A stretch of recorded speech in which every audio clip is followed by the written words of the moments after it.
Hey everybody, Louie Skibo here from Power Mods. First Place Parts sent us all of these boots to try out and let you know what we think about them. Now, we did a little bit of testing. We're going to tell you how they stacked up. Yes, they're a little bit dirty and our table here is a little bit dirty, but we got to try things out and let you know how they work. Before we did anything, we took the boots, placed them in the old tank of truth there, and we were going to leave them in for a few days, and we kind of forgot them. Kind of lasted a little longer. A week went by, and then maybe 2, then 3, and then almost a month.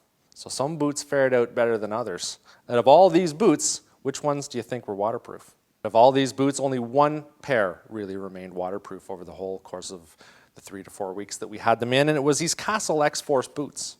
The least expensive in the bunch at $159 at the time of this video. They kept the water out. The MotorFist stompers mildly got a little damp after 4 weeks almost. The 2 Klim boots let water in after about 3 days. And the backshift boots by FXR, they didn't last very long at all, about a day or 2, and there was definitely water inside these boots. Now the good thing about the FXR boots, they have a removable liner. You can just pop them out, put them on a vent, and they'll dry out pretty quickly for you. Now I know the waterproof test here in a tank is a little bit silly. Who's going to stand in the rain or stand in the water, the puddle for a month? It's not going to really happen. They're not scuba diving boots. But, we just wanted to test out and just to see how long things would last. Priced from about $150 to $250. Guaranteed, one of these pair of boots is going to work just right for you. Now, out of this sample of boots that we have, I found that there are more or less 2 different styles of boot. One is more like a work boot style, and the other is more like a snowboard style. It's a little stiffer, it's a little bulkier, but those are the boots that generally keep you warmer. The ability for a boot to keep you warm really depends on how active you are inside it and the type of person you are.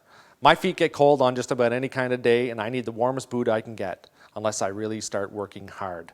If I wear something like the Stomper here, and I'm riding for 100 kilometers and I'm not really active, my feet are going to get cold on a day that's minus 15 or colder. That's just the way it is. I'll get off the sled, I'll start to move around, and then I'll be okay again.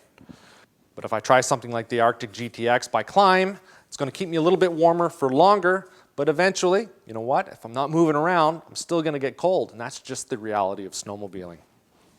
Generally speaking, the more work boot style that you have, it's going to have less insulation. These have about 600 grams of thinsulate in the Stomper, and the Arctic GTX here have about 1,200 grams. The Adrenaline GTX boots by Klim have about 600 grams as well. These FXR backshift boots were actually quite warm. One of the fellas found that he really liked them. He liked the way they fit, but one of the other guys in our crew found them to be a little too stiff. So it basically boils down to rider preference. Now generally speaking, anything over $200 in this lineup is going to get you a very high quality boot, something you're going to be happy with. It's going to keep you warm and dry, and the comfort level is going to be right up there. Anything under that, you know what, you're going to get what you pay for. Might not be as comfortable, but still might do the trick for you. Sometimes we have to worry about budget, and that's just the way it is. So that's the way I see these boots. Now you know the drill.